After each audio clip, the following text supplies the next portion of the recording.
this year here in 2022, and we were just talking about this, I mean, you can't really get much closer to average. So far this year, 444 tornado reports compared to the average of 411. We had a good 5-week stretch where every week there were storms with tornadoes. And, it started in March, continued through early April. Let's look at April, where, we had a number of days well above average, especially in the first 2 full weeks. But then, Friday was busy, but beyond that, it's actually been slow over the past year. Considering it's April. Right. It has quieted down a notch. I don't think anyone's complaining about that. That's for sure. But you can see where we've got to go because, again, we still have a lot of the season to go. So this is where we are.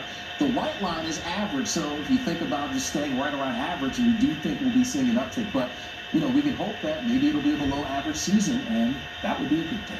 Just like with hurricanes, though, right?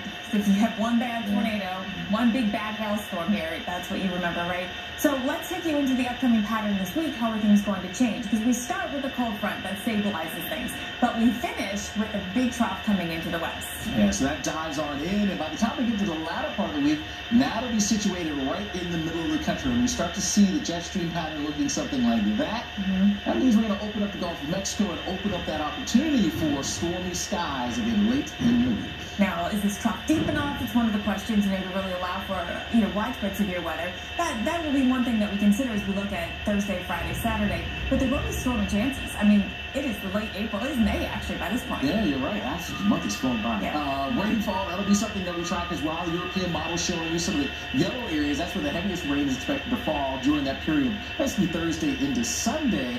The American model has the zone of the heaviest rain kind of relegated to the northern plains, maybe in western parts of Nebraska, but you get the general gist. The middle of the country unsettled with more rain in that zone. Right. All right. Some of that could be snow, by the way, up there to the north. We won't talk too much about that yet.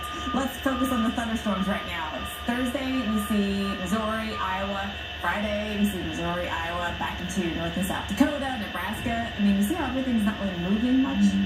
Yeah, so same spots over the next few, or at least that latter part of the weekend, looking for storms. Even into Sunday here for us, not all day rain. It's not going to be a washout situation, but there will be chances for showers from the upper Midwest back down to parts of the Ohio and Tennessee valleys as well. So right after the weekend. All right, so get ready.